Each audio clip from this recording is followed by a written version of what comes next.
नमस्कार दोस्तों, कैसे हैं आप लोग। स्वागत है आज के इस नए वीडियो में। दोस्तों, जरा सोचिए, आपने अपनी पूरी जिंदगी की कमाई से एक प्लॉट खरीदा, सपनों का घर बनाने का सपना देखा, लेकिन कुछ दिनों बाद पता चला कि उस जमीन पर कोई और दावेदार है। ठीक है, कोई कहता है ये मेरी जमीन है, कोई कहता है ये पहले से बेची जा चुकी है, कोई कहता है पहले से बेची जा चुकी है। तो अब सवाल उठता है, किसकी गलती है और ऐसी मुसीबत से कैसे बचना है। समझ पा रहे हैं? अब चलिए शुरू करते हैं वीडियो को। ध्यान से सुनिएगा। हाल ही में एक ऐसा मामला सामने आया है जिसमें एक व्यक्ति ने अपनी मेहनत की गाढ़ी कमाई से एक प्लॉट खरीदा, रजिस्ट्री भी सही तरीके से हुई, स्टाम्प ड्यूटी दी और सब कुछ कानूनी रूप से सही लग रहा था। लेकिन कुछ महीनों बाद पता चला कि उसी जमीन पर दो और लोग की भी रजिस्ट्री हो चुकी है। अब मामला पहुंचा कोर्ट में। ठीक है, ये जो मामला है कोर्ट में पहुंच चुका है और खरीदार का सपना टूट गया है। मतलब जो खरीदे थे जमीन को, उसका सपना चूर चूर हो गया। ध्यान से सुनिएगा और समझिएगा, अगर आपके साथ भी ऐसा कहीं हो जाए तो। ठीक है, अब समझते हैं गलती कहाँ हुआ है। असल में खरीदार ने बिना जांचे परखे सिर्फ दलाल की बातों पर भरोसा करके जमीन खरीद ली। उसने ना तो जमीन का खसरा खतौनी चेक किया, ना स्वराज अभिलेखों से पता लगाया कि असली मालिक कौन है, और ना ही एन एनकम्बरेंस सर्टिफिकेट, क्या होता है इनकम्बरेंस सर्टिफिकेट लिया, जो बताता है कि जमीन पर पहले से कोई दावेदार या बंधक नहीं है। समझ पा रहे हैं? एक चीज यहाँ सीखने को मिल रही है, जब भी आप जमीन लीजिए, ठीक है, जब भी आप जमीन खरीदिए तो इनकम्बरेंस सर्टिफिकेट जरूर लीजिए उससे। समझ पा रहे हैं? और सब कुछ चेक करना भी जरूरी है, उसका खासरा खतौनी, असली में मालिक कौन है, सब कुछ चेक करना बहुत जरूरी है। और इनकम्बरेंस सर्टिफिकेट भी लेना जरूरी है। समझ पा रहे हैं?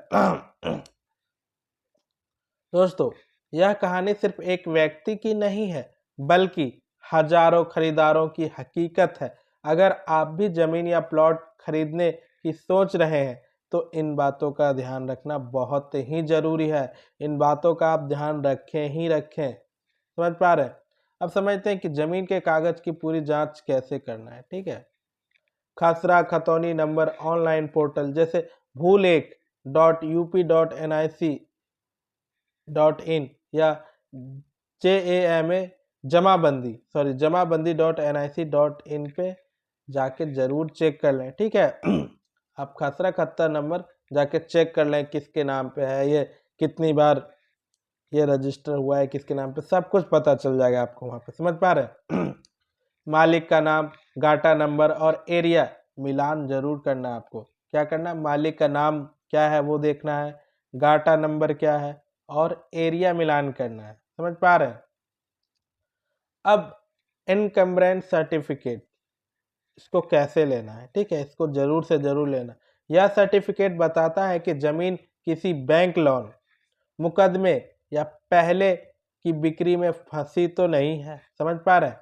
कि बहुत लोग ऐसे होते हैं कि जैसे मैंने किसी से ज़मीन खरीदा, लेकिन उसमें लफड़ा चल रहा है, कुछ भी चल रहा है, फंसी हुई है। मैंने फिर किसी थर्ड पार्टी को बेच दिया, ठीक है? फिर किसी और को बेच दिया, तो उसमें फिर उसको लफड़ा लग जाएगा, कुछ भी होगा तो। तो इस हिसाब से अगर आप इनकम्बरेंस सर्टिफिकेट लेते हैं, तो उस पे इसका मतलब कुछ नहीं है, सब कुछ सही है, ठीक है?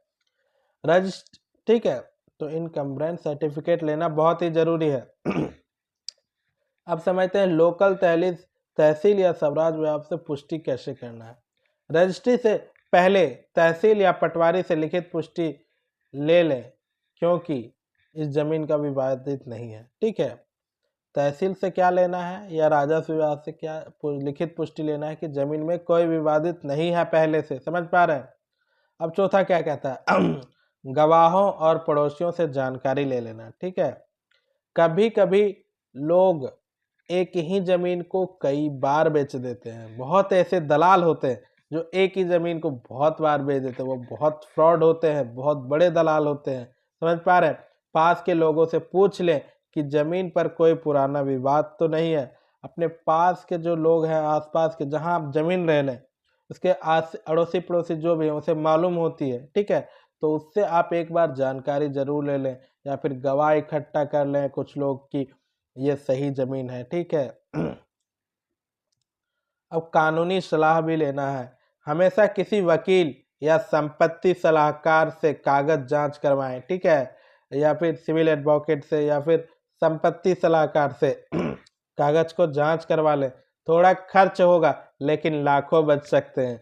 अगर आप 500,000 रुपये में 5 लाख 10 लाख का ज़मीन से बच सकते हैं, उससे फ्रॉड से बच सकते हैं, तो इसमें क्या दिक्कत है। आप ज़रूर वकील से मिलिए, ज़रूर कोई संपत्ति सलाहकार मतलब प्रॉपर्टी डीलर से मिलिए, से सब कुछ पता होता है, वो सब कुछ आपके कागज देखकर बता देंगे, ठीक है। आखिर में मैं कुछ चेतावनी देना चाहता हूँ।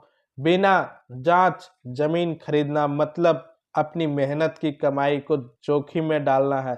दूसरे के भरोसे ना रहें, हर दस्तावेज खुद देखें, तभी आपका सपना का घर बन पाएगा, ठीक है। क्या होगा, तभी आपके सपनों का घर बन पाएगा, वरना आप आपके ज़मीन में जाएंगे, आप कोर्ट के लफड़े में भी पड़ेंगे, परेशान भी रहेंगे, टेंशन भी ऊपर से अलग होगी, मुसीबत जो होगा सो होगा ही।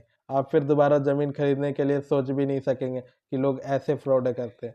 समझ पा रहे हैं। तो इन बातों का ज़रूर ध्यान रखिए। क्या क्या ध्यान रखना है? बिना जांच ज़मीन खरीदना मतलब अपनी मेहनत की कमाई को जोखिम में डालना है। इसका मतलब ये है कि बिना जांचे आपको ज़मीन कभी नहीं खरीदना है। अगर आप बिना जांचे ज़मीन खरीदते हैं तो इसमें लफड़ा कुछ भी हो सकता है, ठीक है। तो इसलिए जब भी ज़मीन खरीदें, दूसरे के भरोसे ना रहें, अपने भरोसे, अपने सही से दस्तावेज चेक कर ले, डॉक्यूमेंट सब सही है तभी खरीदें। या फिर दूसरा दलाल बोलिए, भाई जब भी ज़मीन खरीदो ना, दलाल इतने मीठे मीठे बोलेंगे, तुम्हें इतने मीठे बोलेंगे जो दलाल होते हैं, ये ज़मीन ऐसा है, यहाँ से रोड पास होगा, इन फ्यूचर यहाँ ये बनेगा वो बनेगा, इसका वैसा है, वो झूठ बोल के बेच लेते हैं और भाग जाते हैं। फिर आप लोग परेशानी में फंस जाते हैं। इसलिए दलालों के बातों में मत आइए, खुद पे भरोसा रखिए, खुद पे, खुद सब कुछ चेक कीजिए, ठीक है। दोस्तों, किसी ने सही कहा है, दोस्तों किसी ने सही कहा है, सपनों का घर वही बना सकता है जो पहले जमीन की सच्चाई जानता है। समझ पा रहे हैं? सपनों का घर वही बना सकता है जो पहले जमीन की सच्चाई जानता है। अगर वीडियो अच्छा लगा हो तो लाइक कीजिए और शेयर शेयर कीजिए अपने दोस्तों के साथ, जो भी ज़मीन लेने की सोच रहे हैं, जो भी अपने सपनों की घर बनाने के लिए सोच रहे हैं, उनके साथ इस वीडियो को ज़रूर शेयर कर दीजिएगा। और अगर आप हमारे चैनल पर पहली बार आए हैं तो चैनल को सब्सक्राइब करके बेल आइकन दबाना ना भूलिएगा, ताकि ऐसे ही जानकारी और जागरूकता वाले वीडियो आपको मिलते रहे। धन्यवाद। मिलते हैं ऐसी ऐसी और नई जानकारी के साथ। तब तक के लिए बहुत बहुत धन्यवाद।